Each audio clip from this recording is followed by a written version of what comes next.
Hello, today we will be going over constructing and comparing graphical displays of distributions of univariate data. Univariate data is simply data on one quantitative variable, and it can be represented using graphs such as dot plots, stem plots, histograms, and cumulative frequency plots, and we'll first be going over how to construct each of these displays. A dot plot is very simple to construct. Simply count the frequency of each value and draw that number of dots above each value on the graph. In this example, I'll be using a dataset and scores on a quiz to construct the dot plot. As you can see, above each number is the number of data points with that value. Next, to construct a stem plot, first decide on what the stem and the leaf will be, and then draw a stem and leaf pair for each data point in order. Let's see an example. In this plot, we use the same data set from before, and as you can see, we decided to have the leaves on the right of the line be the least significant digit, while the first digit or two is selected as the stems. This will be the case generally for most data sets. If you are given a second set of data to compare to, you can construct a back-to-back stem plot, which is the same as constructing a single stem plot, but just adding another mirrored set of leaves to the left of the stems, allowing you to compare shape, center, and spread, which we will do later. A histogram is very similar to a dot plot, except instead of plotting individual values, you decide on an interval and draw bars above each interval with the height equal to the number of data points that fall into the interval. Again, using the same dataset, we decided to use an interval of 10 to group data values. This is important because you always want to make sure not to have too large of an interval, as it will be difficult to glean information from the graph if, say, an interval of 20 was selected. 5 to 10 bars is usually a good amount to have. You can also graph by relative frequency, which is the same as a normal frequency histogram, but the axis is changed, as you can see on the right. To create a relative frequency histogram, simply divide the y-axis values by the total number of values and multiply 100 so that the height of each bar represents the percentage of the total sample rather than just the frequency. Finally, a cumulative frequency plot is very similar to a histogram, except the height of each bar includes the total height of all bars to the left of the interval. This means that each bar does not only represent the frequency of values that fall in the interval, but also the frequency of values that are lower than the interval. Because of this, the histogram increases in height over time and will always reach a relative frequency of 100% by the end.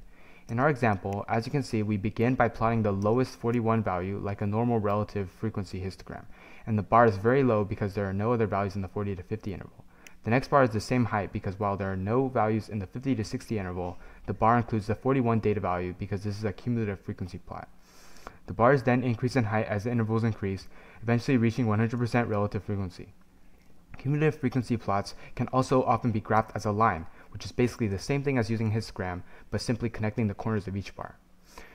Now, to compare values, a good acronym to remember is SOCS, which stands for Shape, Outliers, Center, and Spread. And these are the properties of a distribution that you will want to mention. An important note is that you must make sure to actually compare the two distributions in context, and not just describe each distribution by itself. What this means is using keywords such as larger, higher, more skewed, etc. Here's an example of the scatter plots of two different distributions. First, we will compare shape. You'll want to mention whether they are unimodal or bimodal and compare the skew of each distribution. Notice how we specifically mentioned that the class 2 data is more or less skewed. Next, we will compare the number of outliers. Check the outlier interval, which is the median plus or minus 1.5 times the IQR, and see if any values fall outside, and mention which distribution has more outliers and in what direction. Third, find the center for each distribution and mention which one is higher or lower, and finally compare the spread of the distribution. It can be helpful to mention a specific value, such as range, when comparing spread. Note that when comparing, we compared the two distributions in context.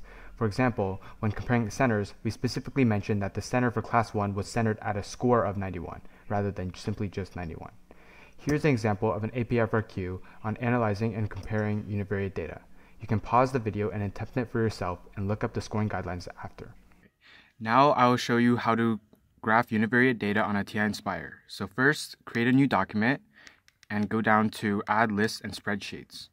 So enter in your data and then label the top of your list X. So now go to Doc and insert a new page and go to Add Data and Statistics. Your data should come up, and then you click Add a Variable, add your variable, and now, as you can see, it graphs a scatter plot for you. Now, you can also graph a histogram by going to Menu and changing the plot type to histogram. And it creates your histogram for you.